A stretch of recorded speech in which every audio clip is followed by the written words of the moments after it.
Olá a todos, sejam muito bem-vindos à Porta Oculta. Eu sou Cassiano e vamos dar continuidade à atividade onde estamos trabalhando com a temática de hermetismo. No capítulo de hoje nós vamos desenvolver alguns estudos mais aprofundados sobre o princípio da correspondência, né?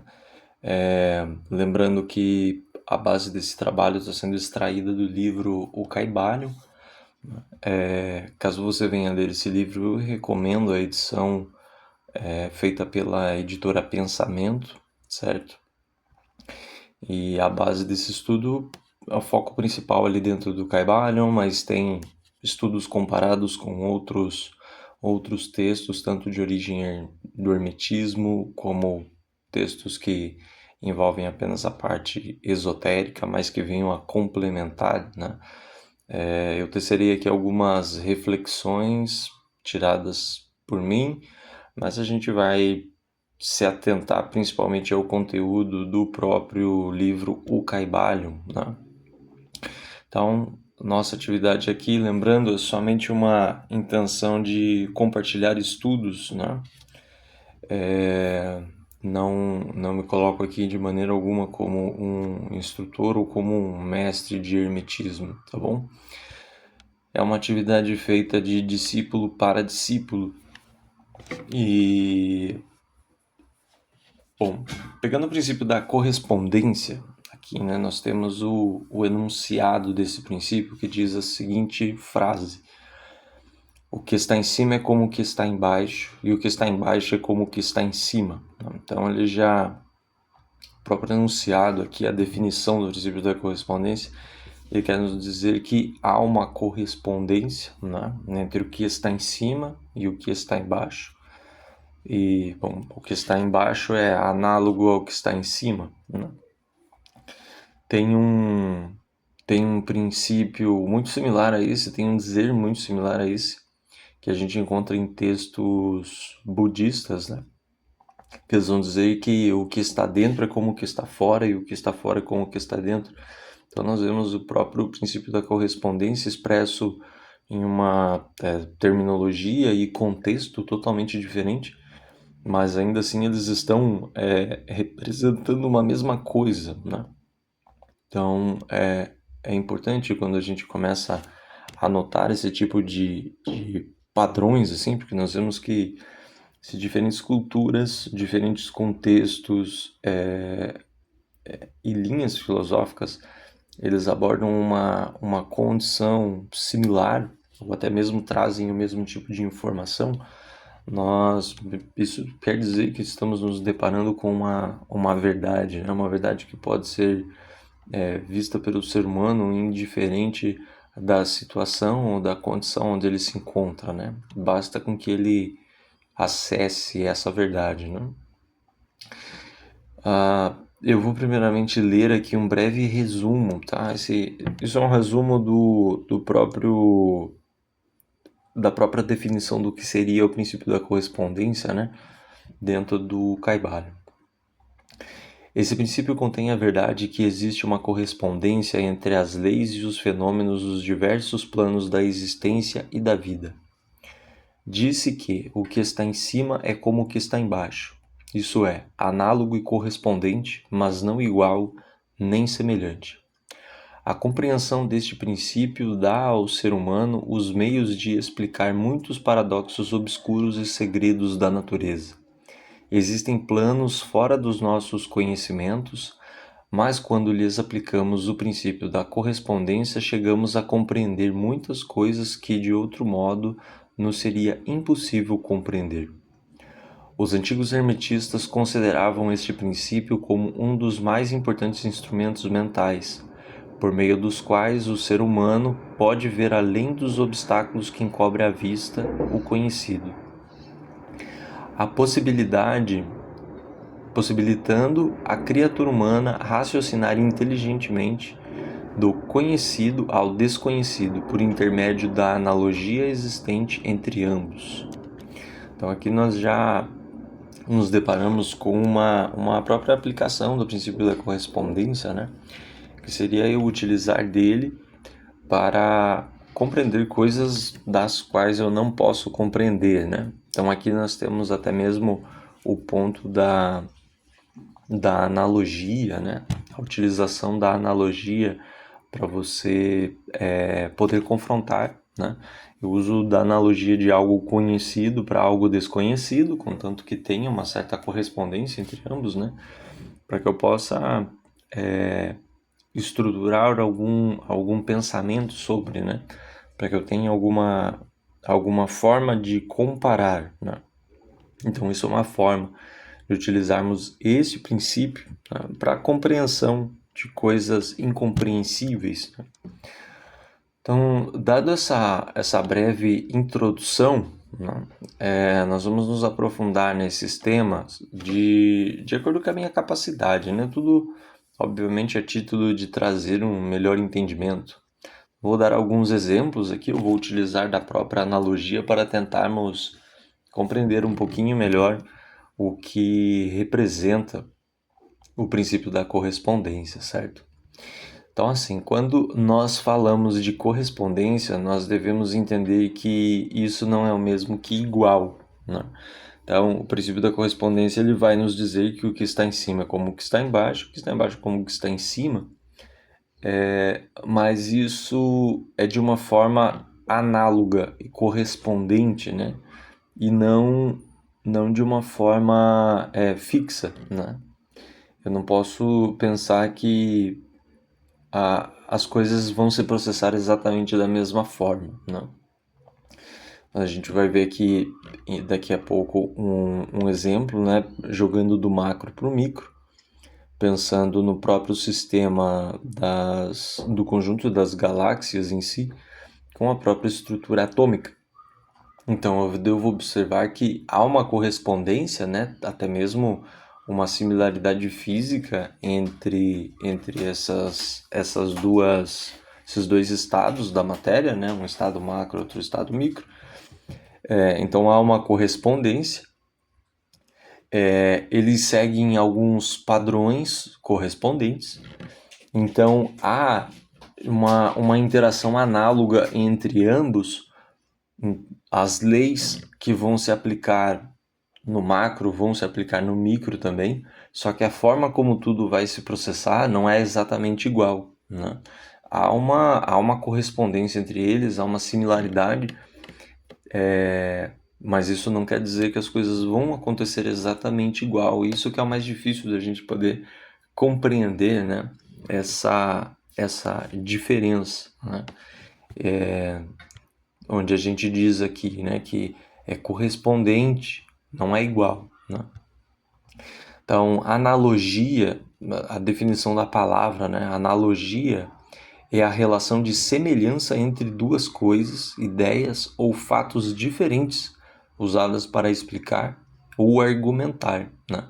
Então, analogia realmente eu traço uma relação de semelhança entre duas coisas para poder explicar, né? Então, geralmente eu vou fazer o quê? Eu vou usar um algo conhecido para explicar um algo desconhecido. E é muito comum a gente ver dessa aplicação da analogia, principalmente dentro de textos filosóficos, onde eu pego, por exemplo, um texto de Platão, onde ele desenvolve algum diálogo e tal.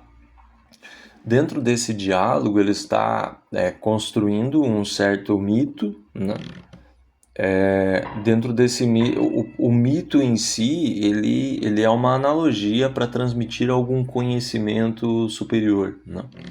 Então, eu posso pegar uma situação em que ele está contando uma história, basicamente, mas essa história ela está revestida de conhecimento sobre valores da ética, por exemplo, né?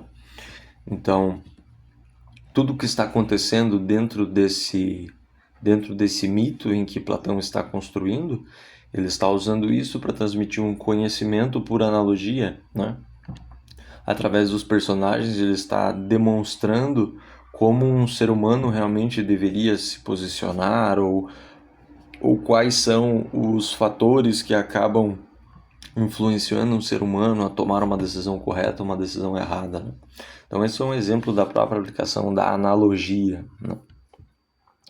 E outra definição que nós temos aqui é a definição da comparação, né?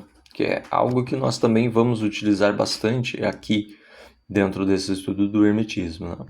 A comparação ou símile é uma figura de linguagem que está na categoria de figuras de palavras. Ela é determinada por meio da relação de similaridade, ou seja, pela comparação de dois termos ou ideias num enunciado. Então é o confronto, né? Eu tenho dois cenários e eu uso desses dois cenários para comparar e para poder construir uma resposta mais coerente, ou uso desses dois cenários, onde um cenário é conhecido e o outro não, para que eu possa trazer uma compreensão sobre isso, né?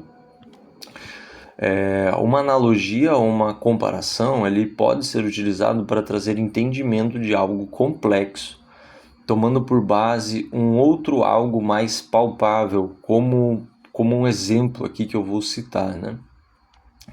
Podemos pensar na existência do universo e nos questionarmos se há um princípio e um fim para ele. Questionamentos esses, inclusive, que envolvem até mesmo os meios acadêmicos, né? da ciência em si. Então, podemos pensar se existe um princípio e um fim do universo. Então, se o universo nasceu em algum momento e se ele vai morrer em outro momento. Há algumas teorias dentro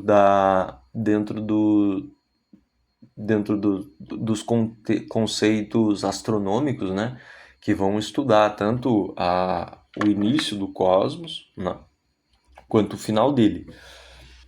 Para o início do cosmos há algumas teorias, né? Nada é efetivamente comprovado. Algumas, a gente pega o princípio da teoria do Big Bang, né?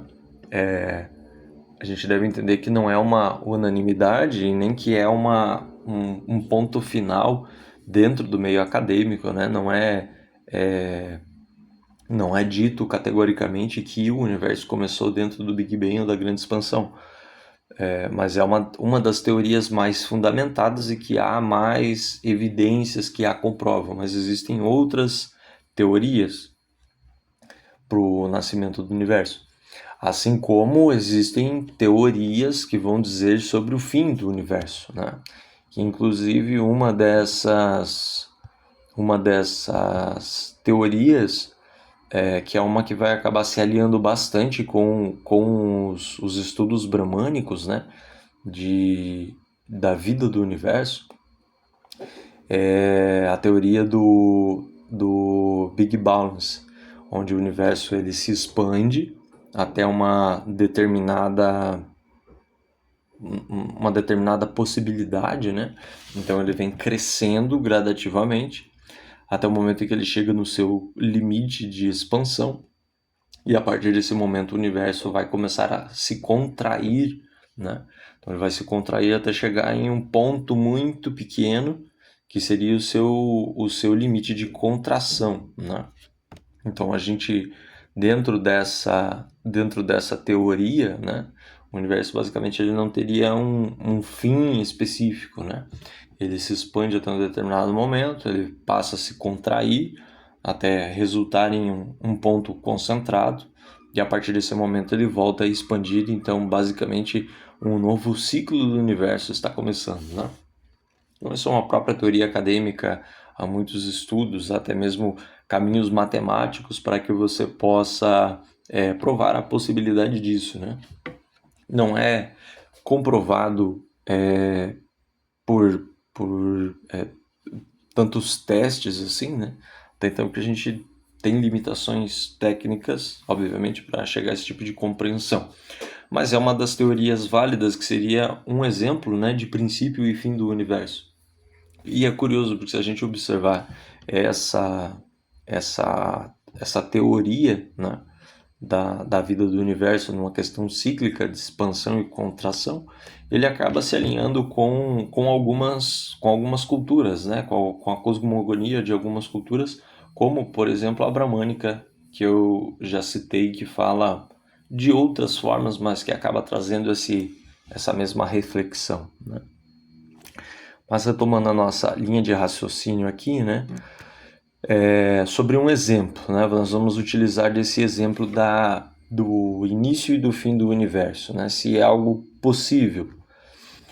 Se nós tomarmos por base comparativa, né, o universo e nossas vidas individuais como ser humano, tendo por entendimento, obviamente, né, que ambos seguem leis similares e tanto eu na minha individualidade como ser humano, né, e o universo, nós temos uma mesma origem, né? Se eu traço esse comparativo, né, eu vejo que há uma certa correspondência entre o ser humano e o próprio universo, né? Se há uma correspondência entre o ser humano e o universo, e eu estou me questionando se o universo tem um princípio e um fim, eu posso dizer que sim, porque a vida do ser humano ela tem um princípio e tem um fim também, né? A nossa vida material, pelo menos, né? Já que assim como o universo, assim, né, nós como ser humano, nós nascemos, crescemos e morremos fisicamente, logo o próprio universo vai passar por processos similares, né, de nascer, crescer e morrer, né? E aí, novamente, aquele ponto de que nós não podemos nos esquecer, né? Similares, mas não iguais, né? Então, se fisicamente o ser humano nasce, cresce e morre, fisicamente o universo nasce, cresce e morre de uma forma similar, análoga, né? Mas não igual, né? Por que não igual? Porque a não igualdade da vida do universo não há uma igualdade, né? Da vida do universo em comparação com a nossa vida, com a vida do ser humano. Isso se dá porque a natureza é desigual entre ambos, né? Há traços similares e há traços totalmente distintos entre o ser humano e o universo, né? Se a gente for pensar no comparativo das similaridades, né? Nós somos um universo. O ser humano ele é um universo em diversas comparações, né? Nós somos constituídos da mesma matéria que o universo, né? A matéria que compõe o meu corpo físico, ele está presente em todo o universo, né? Obviamente, se eu pego o sistema solar aqui, se eu pego o próprio planeta Terra, onde a gente vive, né? Ele vai ser composto de materiais dos quais não estão presentes no meu corpo físico. Mas toda a matéria que existe no meu corpo físico vai ser encontrado dentro do próprio planeta Terra, né? Então, a questão dos próprios elementos que compõem o meu corpo, isso tem uma certa analogia, tem uma correspondência com a própria vida do universo, né? Os mesmos elementos químicos que vão compor estão presentes, o elemento químico que vai compor o físico, o corpo físico do ser humano está presente no próprio corpo do universo, onde obviamente nós fomos gerados, né? A outra comparação da nossa similaridade com o próprio universo é pensar que no corpo humano há inúmeros ecossistemas de vidas microscópicas, né? Que de forma comparativa nos coloca como o universo onde esses seres habitam, né? Então, da mesma forma em que eu habito o universo, dentro de mim há um universo formado por inúmeras vidas microscópicas, né? Porém, o universo ele é um ser de maior escala, né, comparado com o ser humano. Nossas vidas, nossas alegrias, nossas mazelas se passam de forma nanoscópica dentro do corpo do universo. De fato, nós acabamos nos tornando, nós somos, né, uma parcela desse universo, mas em uma escala astronomicamente menor. Então, da mesma forma em que as bactérias habitam o meu corpo, né? Tem bactérias, tem inúmeros outros seres que compõem o meu corpo.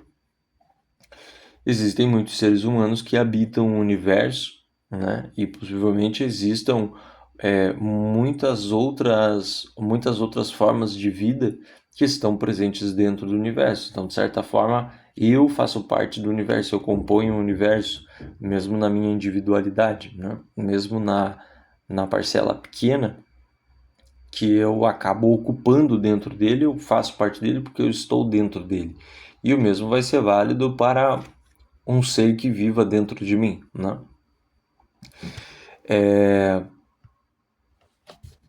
E a questão da escala, né?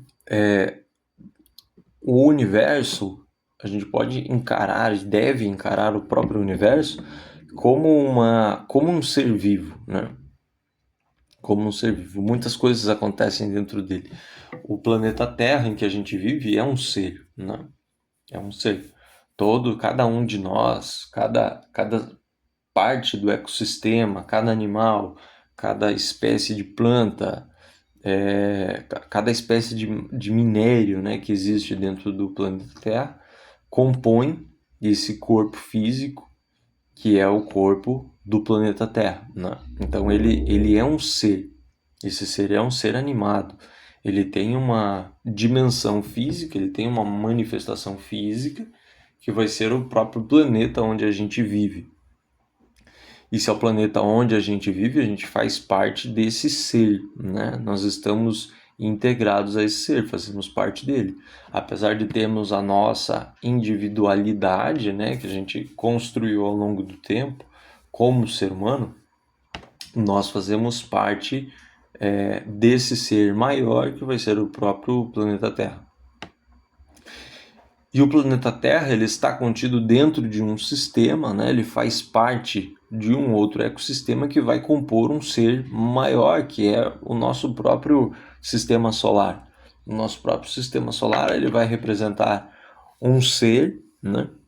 Onde a sua matéria física é construída pelos planetas que o compõem e toda a vida que está presente dentro desse próprio sistema. E o nosso sistema solar ele está contido dentro de um outro ser maior, né? A gente vai sempre aumentando a escala, né? Se a gente observar imagens, ilustrações que existem que representam a nossa galáxia, a gente não consegue nem ter dimensão onde é que o nosso planeta se encontra dentro da nossa própria galáxia, né? Então a própria galáxia, a Via Láctea, né, que é onde habitamos, ele representa o corpo físico de um ser muito maior do que a gente, né? E logo, como eu vivo dentro dele, logo eu faço parte dele, né? Então toda essa parte de escala, né, obviamente vai alterando o nível tanto físico quanto de consciência desses seres, né? Então, a galáxia em que nós habitamos, ela é um ser, né? A gente deve encará-lo como um ser que possui o corpo físico, que seria a própria galáxia, né? E a consciência dele é a consciência do que acontece dentro de toda a galáxia, né? E aí, se a gente pensar no universo, essa escala é muito maior, né? Tudo isso está contido dentro do universo, né? Então,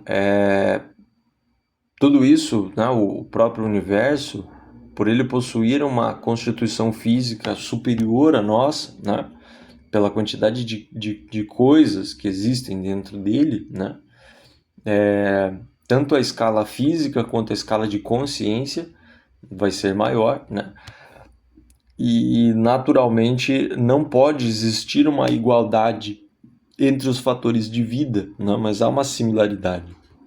Então, não vai existir uma igualdade, né, entre os fatores físicos e conscienciais e o próprio fator da vida, de tempo, de duração, né, enfim. Não existe essa igualdade entre o universo e o ser humano, mas há sim uma similaridade, né? Se eu jogo essa correspondência para algo um pouco mais próximo, que seria o planeta Terra, da mesma forma. há uma similaridade entre o ser humano e o planeta Terra. O planeta Terra, em algum momento, ele se originou, foi o momento que começou a vida nele. E o planeta Terra, ele vai morrer e o universo vai continuar existindo, né? Porque a escala do universo é muito maior que a própria escala do planeta Terra. Então nós temos uma similaridade, mas não uma igualdade entre esses dois fatores, certo? As leis aplicadas à vida do universo serão as mesmas aplicadas nas nossas vidas, né? Mas a proporção dessas leis vai ser diferenciada. Então nós vamos encontrar sim uma correspondência, né, entre essas leis básicas, tanto leis físicas quanto leis morais e éticas, podemos dizer assim, como leis universais, assim como os próprios princípios herméticos, né? Essas leis elas vão estar presentes dentro desse contexto macro, que seria o universo, e micro, que seria o próprio ser humano, né? Mas essas leis elas vão atuar de uma forma diferenciada no universo, devido à própria proporção, né? O tamanho, o nível de consciência ser diferente. O mesmo será válido no sentido inverso, pegando a nossa comparação, né? Porque se pensarmos em nós, em uma bactéria que viva dentro do nosso organismo, essa bactéria ela faz parte de mim, assim como eu faço parte do universo. O tempo de vida dessa mesma bactéria, ela vai se passar de uma forma insignificante aos meus olhos. Então, o tempo de vida de uma bactéria, para mim, é uma coisa que eu não consigo nem perceber, né? Ela está vivendo dentro de mim, ela está existindo dentro de mim. Uma bactéria nasce, outra morre, e eu nem percebo isso, né? Por causa do nível de comparação, né?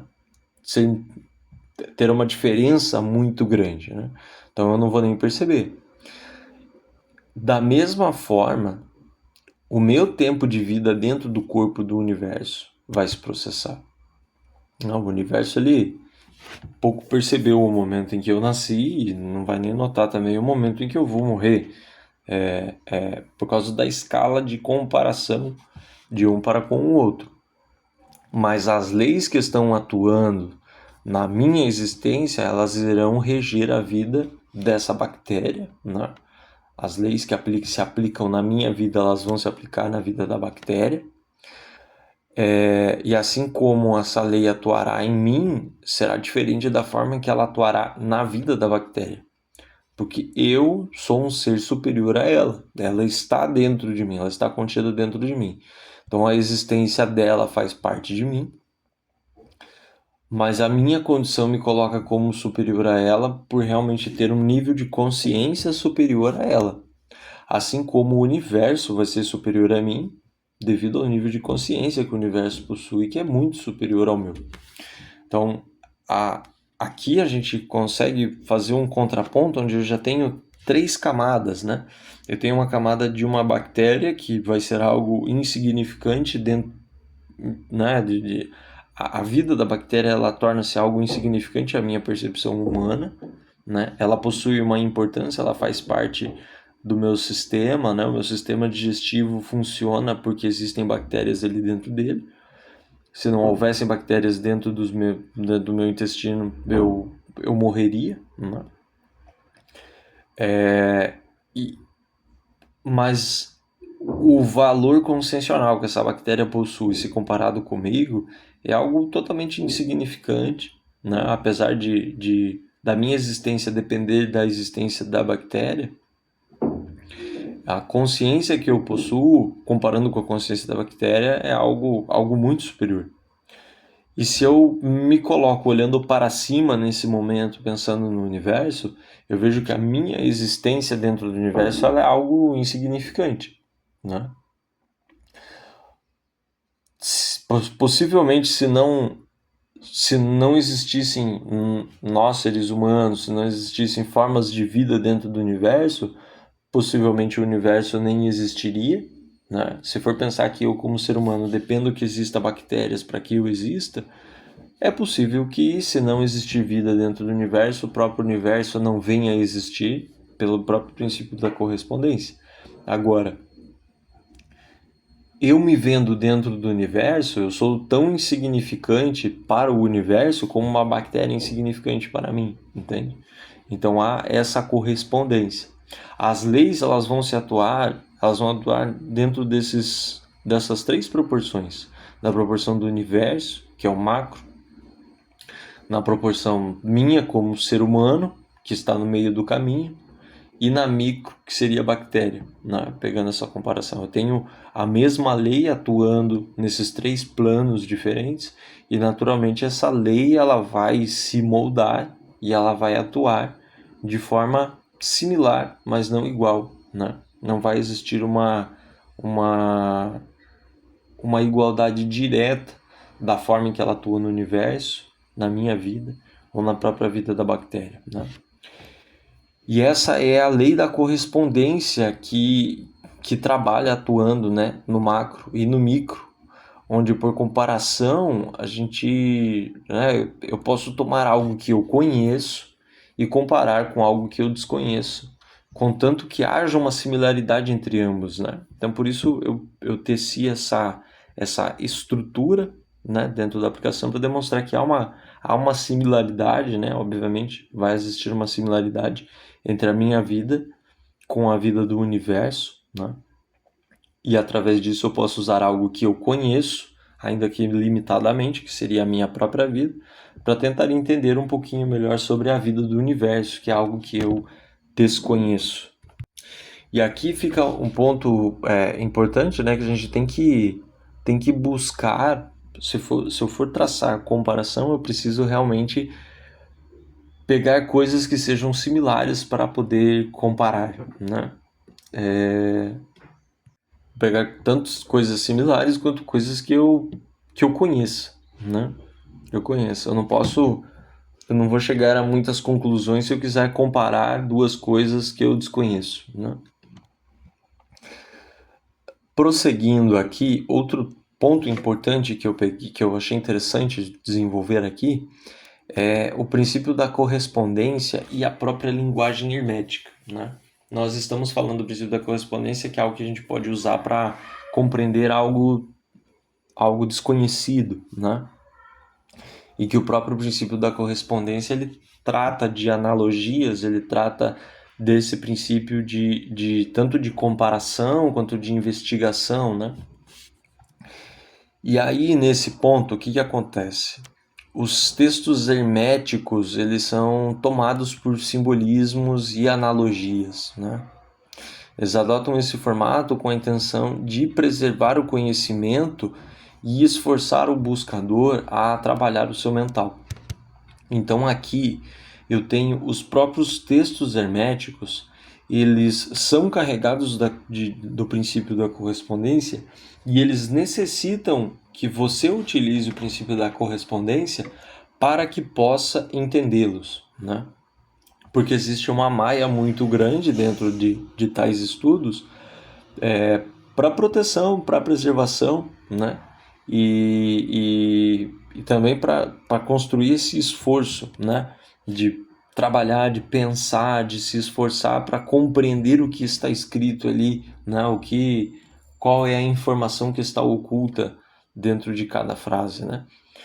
Então, os textos herméticos em si, a gente vai reparar, né, que era da mesma forma em que o Cristo utilizava das parábolas para falar com o povo, né? Da mesma forma em que ele falava por parábolas, falava por as próprias parábolas, perdão, elas são analogias, né? São esses princípios onde você usa uma explicação alegórica para falar de algo mais profundo, né? E esse mesmo mecanismo de velar ou ocultar o conhecimento, ele nos coloca em uma situação de necessidade de reflexão, né? O texto ele está revestido de alegorias, de enfeites, né? Para que aquele que não se atenta, às vezes lê uma coisa e não representa nada para ele, né? Ou aparenta ser só algo fantasioso, escrito e tudo mais, mas a essência do conteúdo tem algo muito profundo, né? Mas é necessário a reflexão para que você possa trazer essa compreensão. O simples fato de ler inúmeros livros não nos torna sábios, pois nós devemos cuidar com essa coisa da letra que mata e buscar o espírito que vivifica, né? Utilizar o princípio hermético da correspondência é algo que vai abrir o caminho para a verdade e a compreensão de todo e qualquer tipo de texto sagrado. Todos os textos sagrados, eles nunca são exatamente o que está escrito ali. Em poucos momentos eu tenho uma descrição literal da coisa, né? Mas mesmo assim, mesmo em momentos que tem uma descrição literal, existe um algo por detrás, né? Então por isso sempre a importância realmente de ler e raciocinar sobre, refletir sobre, né? Tanto que de início mesmo já citei os próprios obras de Platão, que é exatamente isso. Eu necessito ler e pensar sobre para poder extrair alguma informação que está ali, né? Senão eu fico somente nessa letra que mata, onde está apenas a alegoria para distração do povo, e muitas vezes o texto é confuso para tirar o interesse da leitura, né? Somente aquele que está realmente disposto que vai ler, vai trabalhar para buscar trazer algum nível de compreensão, né? E não por acaso que os hermetistas eles consideram este princípio como aquele que permite a compreensão do desconhecido, né? Pois é através da analogia e da comparação que pode ser entendido ou desvelado, ainda que de uma forma limitada, né? Tanto os textos quanto os próprios fenômenos da vida, né? Então sempre tenha em mente, caso você vai ler um texto hermético ou um próprio texto sagrado, enfim, é necessário tratar e tentar se aprofundar o máximo possível dentro do princípio da correspondência, para que você possa ter algumas chaves de compreensão para o que está sendo transmitido, né? Aqui um breve trechinho, né? Uma frase tirada do Caibalion. Existem planos fora dos nossos conhecimentos, mas quando lhes aplicamos o princípio da correspondência, chegamos a compreender muitas coisas que de outro modo nos seria impossível compreender. Este princípio é de aplicação e manifestação universal nos diversos planos do universo material, mental e espiritual. É uma lei universal. Fecha aspas. Então essas são algumas aplicações, né, que a gente pode utilizar do princípio da correspondência dentro dos nossos estudos ou até mesmo dentro da nossa vida cotidiana mesmo, para tentar trazer algum nível de compreensão sobre o que está acontecendo à nossa volta. Como nós já passamos por uma parte mais introdutória, eu diria assim, né? Até o presente momento a gente viu a lei da correspondência na prática, né? Uma definição assim dela na nossa vida, da utilização dela nos nossos estudos. Agora a gente vai entrar num contexto aqui um pouquinho mais metafísico, que vamos falar sobre a correspondência dentro dos planos, né? Essa parte aqui eu preferi, obviamente, deixar por último, porque é o conteúdo mais denso que a gente vai tratar aqui hoje, né? Mais denso no sentido de nível de compreensão, mas no nível de estudo, certamente é o conteúdo mais sutil, né? que vai ser a correspondência entre os planos, o plano espiritual e o próprio plano material. Bom, caso você venha a ler o Kybalion, ou já tenha lido, né, o que você vai notar? Que eu vou apresentar aqui algumas definições um pouco diferentes em relação ao estudo dos planos, né? O que é tratado como os planos da matéria lá no livro do Kybalion vai ser um pouquinho diferente do tema, da forma como eu vou desenvolver o tema aqui, tá?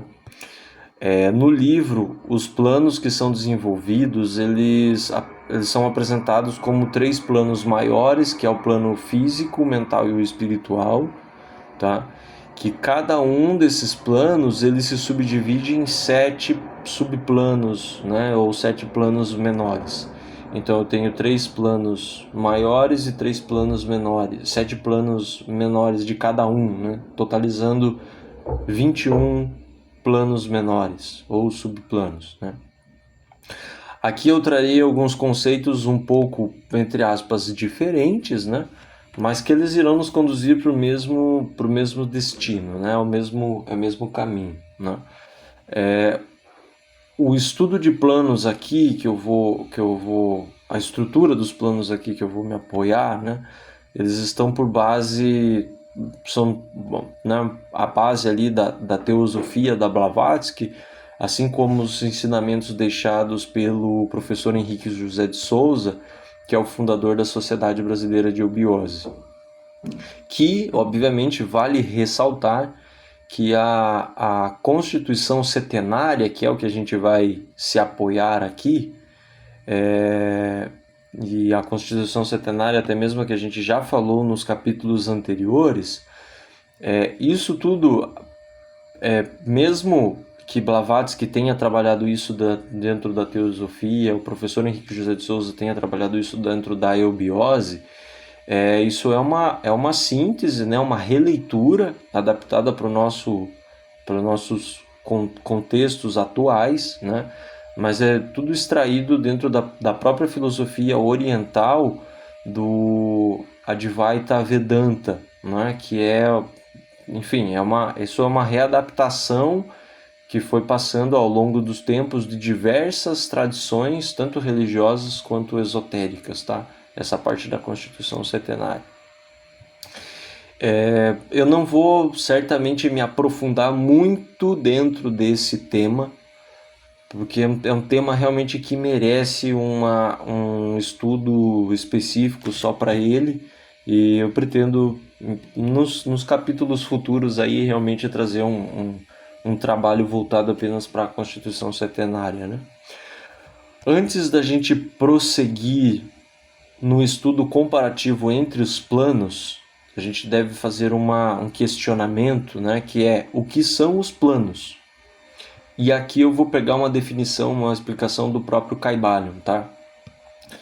No Kybalion está escrito sobre a definição dos planos o seguinte, né?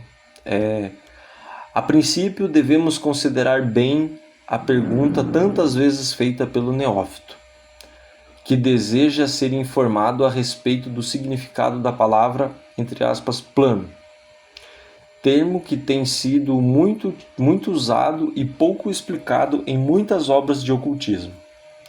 A pergunta geralmente expressa assim: é um plano um lugar tendo dimensões ou é simplesmente uma condição ou estado?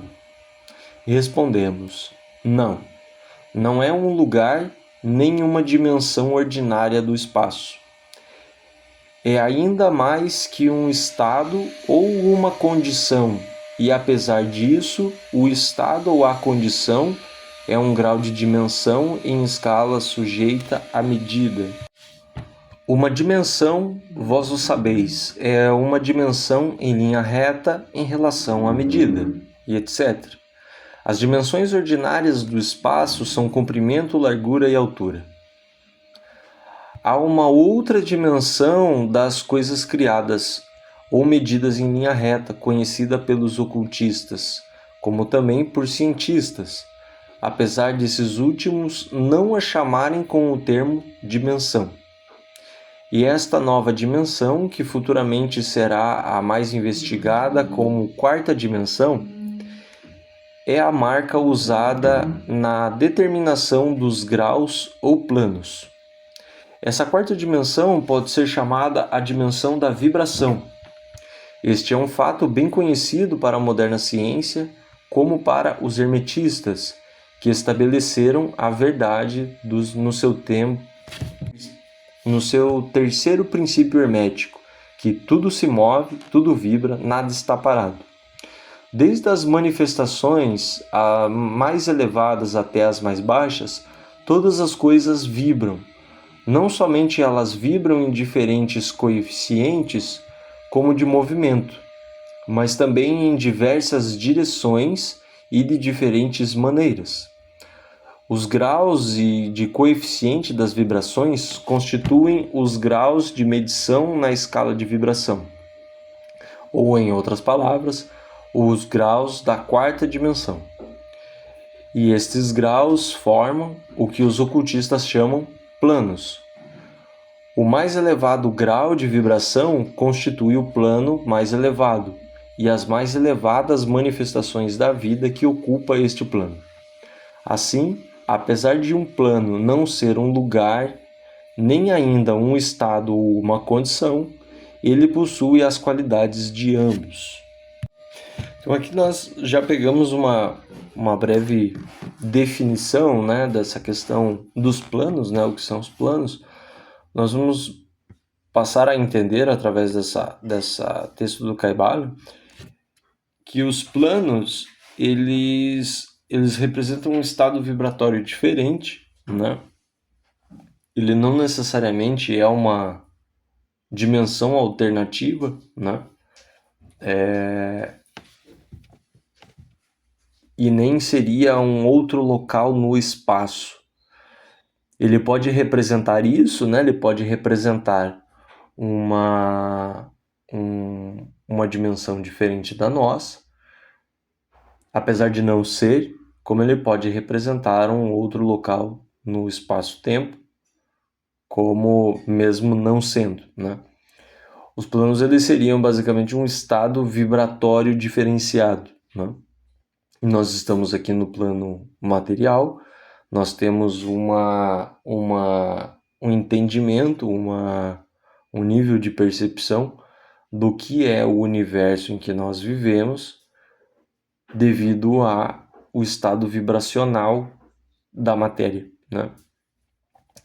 Agora, no momento em que eu consigo me colocar em um estado vibracional diferente, num ponto de vista perceptível, por exemplo, no momento em que eu consigo alterar o meu estado vibracional, eu consigo acessar outros planos, né? Eu consigo colocar a minha consciência em um outro plano. Eu posso, por exemplo, mudar o meu estado vibracional a um ponto em que eu passo a enxergar o mundo etérico, que seria um mundo mais próximo da matéria física. Isso quer dizer que eu coloquei a minha consciência dentro desse próprio plano etérico, e aí eu vou passar a ter as percepções do plano etérico. Então eu vou enxergar dentro desse plano etérico, eu vou ter as sensações que esse plano etérico pode me fornecer. Mas a questão é, se eu conseguir colocar a minha consciência dentro desse plano etérico, isso quer dizer que a realidade que vai estar à minha frente é uma realidade etérica. Logo,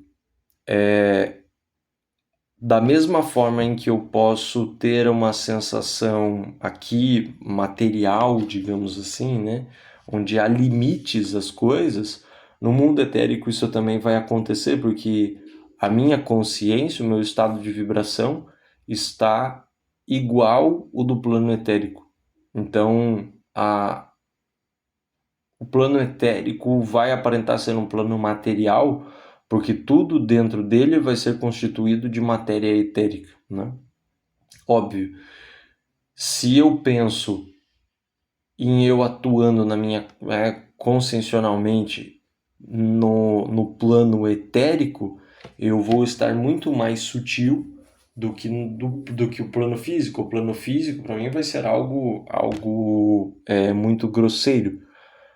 Mas o plano etérico, ele vai ser para mim tão real quanto o próprio plano material é real para mim nesse exato momento, né?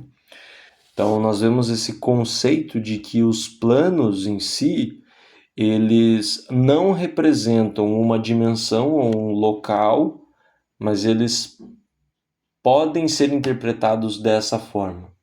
O que realmente diferencia um plano do outro é o estado vibracional, né? O estado vibracional tanto dos planos entre eles, quanto dos corpos, né? Para que eu possa ascender a um plano superior, eu preciso elevar a minha condição vibracional, a minha consciência vibracional para o plano desejado, né? Bom, grosseiramente, nós podemos considerar que há dois planos maiores: um plano manifestado ou material e o outro plano oculto ou imanifestado, que nós podemos denominar esse plano imanifestado como plano espiritual, né? Essa seria a dualidade de espírito e matéria, ou em uma denominação do próprio sânscrito, Purusha e Prakriti. Purusha representa o espírito e Prakriti representa a matéria. O espírito como um plano maior, ele é um protótipo ou uma ideia que existe por detrás do plano manifestado ou plano material. No plano manifestado, nós temos 4 planos menores que o compõem, né? Que são o plano mental, que é o mais sutil de todos os planos manifestados, e por isso o mais próximo do plano espiritual. Nós temos o plano astral ou emocional, temos o plano etérico, etéreo ou vital, e por fim o plano físico, que representa a matéria palpável, né? O que é um reflexo de todas as outras anteriores. Esse plano maior, que nós denominamos como um plano espiritual, ele é constituído de 3 planos menores, que são o plano mental superior, né, ou o mental abstrato, que é o mais próximo do mental, né, do mental que a gente já possui, e por isso o mais próximo do mundo manifestado. Então, o plano mental superior, ele é o mais inferior que constitui o espírito, né? Ele é o mais próximo da nossa realidade. Depois dele, nós vamos ter o plano búdico, ou o plano da intuição, que ele é superior ao mental abstrato. E por fim, o plano de Atman, ou o plano crístico, que vai representar o ápice dessa hierarquia, né? É o ápice do plano espiritual, né? O princípio da correspondência, ele nos ensina que o que está em cima é como o que está embaixo. Isso quer dizer que há uma correspondência entre os planos, o espiritual e o material, e entre os 7 planos que constituem tudo, né? Então, só para recapitular de uma forma bem prática, nós temos o plano espiritual e temos o plano material. O plano material, ele é composto por aquilo que já está manifestado, que é físico, etérico, astral e mental, que é o mental concreto. O plano espiritual, ele é constituído pelo mental superior, o búdico e o Atman, certo? O princípio da correspondência, ele vai nos ensinar que o que está em cima é como o que está embaixo, né? Isso quer dizer que tem uma correspondência entre o plano espiritual e o plano material. E entre esses 7 planos, né, os 7 planos, o átmico, o búdico, o mental superior, o mental inferior, o astral, o etérico e o físico, há uma correspondência entre esses 7 planos também. O que acontece no físico está de forma análoga, mas não igual, associado ao que aconteceu no plano vital, e assim por diante, certo? O que acontece no plano material está de forma análoga, mas não igual ao que aconteceu no plano espiritual. Então há uma correspondência entre esses. O que há na manifestação tem correspondência com o espírito, né? O mundo material, ele é um reflexo do mundo espiritual. E tudo que acontece aqui na matéria foi idealizado ou pensado anteriormente, né? Então, tudo que acontece aqui na matéria é algo que já passou por um processo de ideação no plano espiritual e veio se densificando até que isso seja concretizado aqui no plano da matéria. No plano espiritual, as possibilidades já estão definidas, assim como o resultado delas, né? No princípio anterior, que foi o princípio do mentalismo, a gente desenvolveu, discorreu bastante essa questão, né? O que temos como resultado aqui já é uma realidade em um plano superior, né? Então, nós podemos dizer que esses planos superiores, o plano, pensando no nível mais próximo, né? O plano do mental abstrato, e pensando no mais distante, que seria o plano espiritual completo, nós podemos considerar que esse plano ele é um plano do futuro, né? Tudo o que acontece aqui já foi planejado, já foi tudo arquitetado dentro desses planos superiores. Mas o que foi arquitetado e o que aconteceu nesse plano superior não vai acontecer aqui de uma forma igual ou simétrica, né? Mas vai ter o mesmo valor, né? Então, tudo que acontece no plano superior não acontece exatamente aqui. É passado tudo por um processo de adaptação, né? Mas o valor do que acontece aqui tem o mesmo peso do que aconteceu no mundo espiritual. Todos os 7 planos, eles se interferem, né? O plano espiritual, ele possibilita o material. Então, é através do plano espiritual que existe a possibilidade da existência e dos acontecimentos no plano material. Mas o que é realizado aqui na manifestação influencia o plano espiritual. O que fazemos aqui não é condicionado pelo plano superior, certo? O plano superior ele vai ter uma influência sobre nós, mas ele não vai determinar os fatores.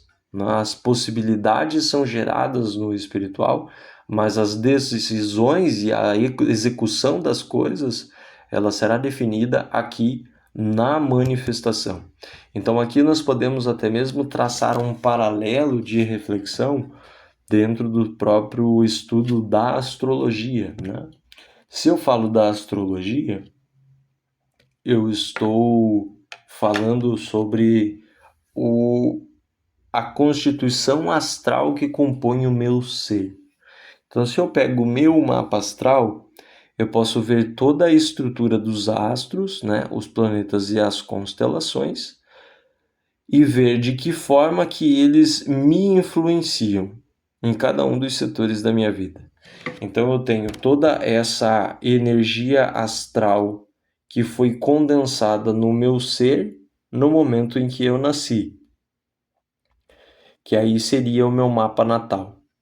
Então eu carrego toda essa influência planetária na minha vida. Só que o que eles fazem dentro do meu dia a dia, dentro das minhas decisões, são apenas me influenciar com a tônica de cada um deles, né? Mas o que eu realmente vou fazer, as escolhas que eu realmente vou tomar, ela não necessariamente vai ser determinada por eles. Eu recebo a influência deles, mas cabe a mim decidir o que eu vou fazer. Quando o ser humano ele tem essa limitação de consciência, a força dos astros sobre ele tem um potencial muito maior. De acordo com que nós vamos subindo nosso estado de consciência, de acordo com que nós vamos compreendendo melhor os fenômenos e vamos nos conhecendo melhor, por isso nós devemos olhar a astrologia como uma ferramenta de autoconhecimento, né? A partir do momento que eu passo a entender, vou dar um exemplo aqui. Eu tenho o planeta Marte em um ponto muito forte no meu mapa e isso faz com que eu seja uma pessoa mais agressiva. Então as minhas decisões muitas vezes são tomadas por vingança ou por raiva.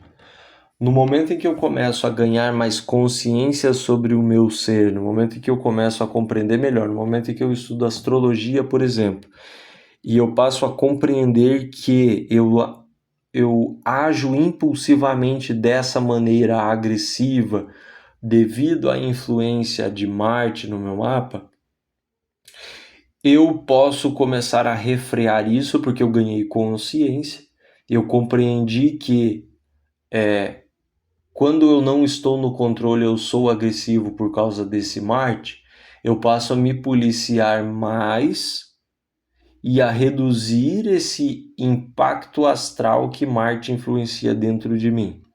Então eu ganhei consciência sobre a minha natureza individual e comecei a trabalhar ela, neutralizando essa influência de Marte e me tornando uma pessoa menos agressiva nas minhas ações, tá? Isso é um exemplo, né? Isso quer dizer tudo o quê? Estou ganhando consciência, então eu estou reduzindo a influência que esse Marte tem, né? Uma influência negativa dentro do meu ser. Então tudo age dessa forma, né? Tudo que existe ali no plano espiritual, ele vai influenciar a existência material, né? Como há uma correspondência do plano espiritual para o plano material, as coisas elas já estão pré-estruturadas no mundo espiritual, elas vão influenciar para que ocorra de uma forma correspondente no plano material, mas como exatamente as coisas vão acontecer aqui, vai ser definida aqui e executada aqui. Então nós recebemos essa influência do plano espiritual, mas nós devemos usar os nossos potenciais, a nossa própria consciência, para saber como usar dessas influências espirituais e definir como vamos agir ou não, né? E a forma como nós agimos aqui vai criando essa realidade espiritual para os eventos futuros, né? Então, por isso que já foi dito que o que é realizado aqui na manifestação também influencia o plano espiritual. Porque no plano espiritual vai acontecer apenas a idealização e as possibilidades, mas o que realmente vai ser feito aqui na matéria vai desencadear as condições futuras, né? Prosseguindo, entre os 7 planos, isso também vai ser válido, né? Por exemplo, se eu estou fisicamente desgastado, a gente estava falando primeiro num plano mais macro, né? Espírito e matéria, Purusha e Prakriti. Agora trazendo para os 7 planos, né? Se eu estou fisicamente cansado, fisicamente desgastado, a minha vitalidade ela vai reduzir, né? O meu corpo etérico vai enfraquecer porque o meu corpo físico está desgastado. Consecutivamente, o meu humor, que é proveniente do plano astral, ele poderá ser afetado, né? Vai depender muito. Às vezes o meu estado astral está muito bem resolvido e o meu corpo físico, mesmo meu corpo físico desgastado, meu vital baixo, ele não vai influenciar no meu corpo astral. Agora, se eu já tenho uma ponta solta, se o meu astral não está bem resolvido, isso vai acabar afetando também o meu humor. Consecutivamente, os pensamentos eles serão influenciados por essa carga emocional mais densa, né? E assim todo o meu quaternário encontra-se afetado pelo meu desgaste físico, né? Isso é um exemplo. Eu posso também adotar o exemplo contrário, né? Agora, se eu me alimento, por exemplo, de bons pensamentos, se eu estou carregado de energia mental positiva, né? Seria a energia ali do altruísmo, pensamento de vitória, pensamentos positivos que eu posso ter e até mesmo pensamentos mais elevados, como por exemplo, estudo de textos como esse, essa carga mental vai influenciar o meu corpo astral e isso me trará uma carga emocional de felicidade e de bem-estar. A minha vibração astral aumenta e, por consequência, a minha energia vital se amplia. Se a minha energia vital se ampliou, eu tenho uma disposição, me sinto capaz de agir, me sinto eu tenho disposição para fazer as coisas, né? Por reflexo a isso, o meu próprio corpo físico vai se sentir bem e saudável, né? Então, possivelmente até mesmo cansaço que eu poderia ter, eu não teria, né? Eu vou ter muito mais resiliência física, mesmo executando uma tarefa árdua que realmente demande muito de trabalho e de disposição, né? E isso tudo, ele é um simples exemplo de como o princípio da correspondência, ele pode atuar entre os planos, né? Tanto falando no micro, né? Que seria o nosso corpo em si, né? Os nossos corpos em si, como também no macro, pensando na humanidade ou em todo o universo. Vejam bem, quando a gente fala de plano espiritual e plano material, seguindo esse próprio princípio da correspondência, né? Quando eu falo do plano espiritual e do plano material, eu posso pensar nisso numa condição menor que seria na minha individualidade, né?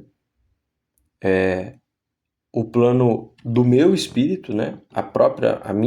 O meu espírito em si, como a minha matéria, né? Então seriam os meus 4 corpos, o meu quaternário inferior e o meu ternário superior, que vai ser o meu espírito. E isso eu estou vendo num conceito mais micro, onde eu estou vendo a minha individualidade como espírito e matéria. Agora, se eu amplio um pouquinho mais a minha percepção, aí eu vou observar o quê? Um mundo espiritual que influencia o mundo material. Esse mundo material, ele é constituído de um quaternário inferior e o mundo espiritual, ele vai ser constituído de um ternário superior, né? E isso vai ser válido tanto ao nível do ser humano, né? A humanidade por um todo. A humanidade por um todo irá representar um quaternário, né? Irá representar um ser que possui um quaternário inferior e um ternário superior. Isso quer dizer, a humanidade por um todo representa um corpo físico e essa humanidade por inteira ela possui um espírito para todos, né?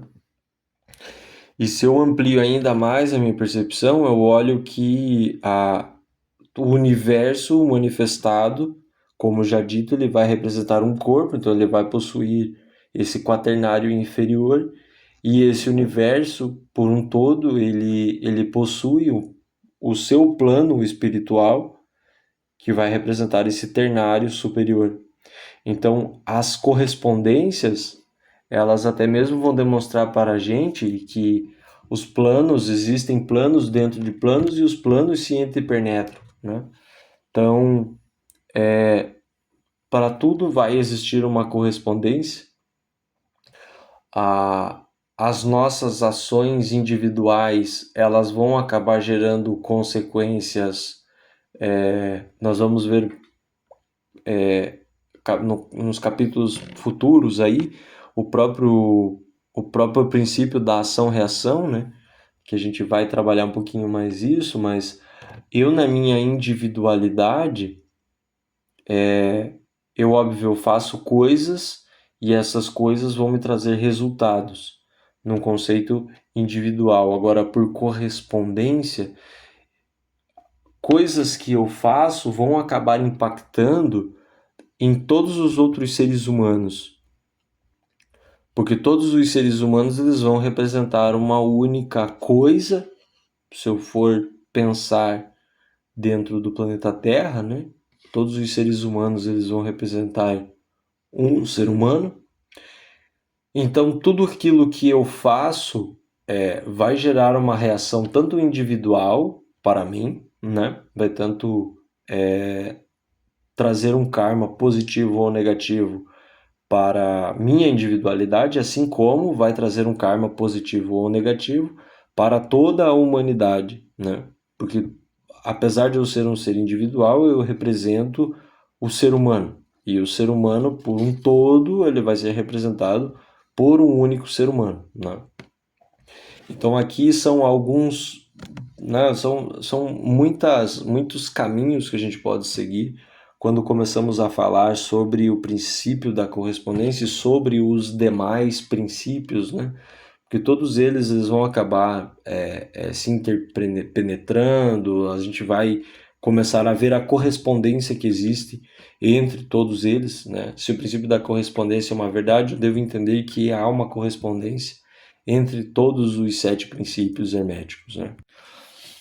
Então, o corpo principal, as reflexões principais que a gente iria desenvolver aqui eram essas, né? Eu tenho aqui dois parágrafos extraídos do Kybalion que eu gostaria de ler para vocês. O primeiro deles, né, entre aspas, o que está em cima é como o que está embaixo, o que está embaixo é como o que está em cima.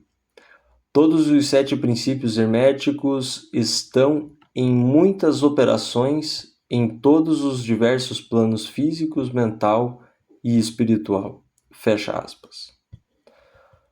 No segundo, abre aspas, o princípio de correspondência habilita o homem a raciocinar inteligentemente, do conhecido ao desconhecido. Estudando a mônada, ele chega a compreender o arcanjo. Fecha aspas.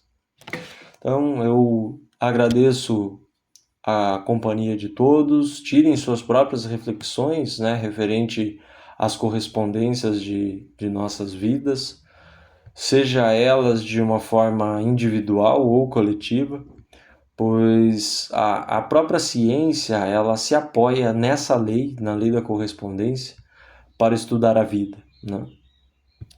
Os eventos que ocorrem em galáxias distantes podem ser entendidos observando a nossa própria galáxia, assim como o que é estudado em galáxias distantes é aplicado para compreender o que acontece dentro da nossa própria galáxia, né?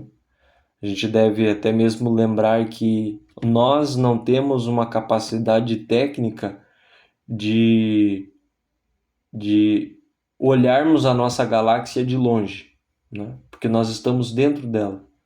Se eu estou dentro dela, dentro da Via Láctea, eu não consigo enxergar como é a Via Láctea, porque eu estou perdido dentro dela, né? Então, como a ciência faz para entender fenômenos que acontecem dentro da nossa própria galáxia? É estudando as outras galáxias, né? Só que da mesma forma tem coisas que é difícil, é quase impossível a gente não tem o recurso técnico para entender algumas coisas que estão acontecendo dentro das outras galáxias, mas a gente consegue entender estudando a nossa. Então é um pouco fascinante isso, né? Porque demonstra que às vezes a gente tem que olhar para fora para entender o que está acontecendo dentro, mas às vezes a gente tem que olhar para dentro para entender o que está acontecendo fora, né? A questão é, o que você está tentando entender, né? E o princípio da correspondência, ele vai trazer o exemplo de como a gente pode fazer isso, né? A própria ciência faz isso, coloca isso em prática. E além da ciência exatas, a ciência social, ela também faz isso, né? Os eventos sociais que nós vivemos na atualidade, eles podem ser comparados com eventos passados. E a compreensão dos próximos pode ser atingida quando a compreensão do próximo, ela pode ser atingida quando a gente passa a compreender a nós mesmos. Então, às vezes, a gente realmente, como dito, a gente precisa olhar para fora para entender o que está acontecendo dentro. Em outros momentos, a gente precisa olhar para dentro para compreender o que está acontecendo fora, né? Pois ainda que mudem os fatores, existem sempre uma correspondência entre tudo o que ocorre, né? As nossas vidas estão de formas análogas às vidas dos nossos irmãos, de nossa própria sociedade, da nossa galáxia, de todo o universo manifestado e imanifestado, pois tudo é correspondente entre si. Desejo um grande abraço para todos. Caso tenham alguma dúvida, crítica, sugestão, entre em contato com a gente através do e-mail canal portaoculta@gmail.com. Fiquem bem e até a próxima.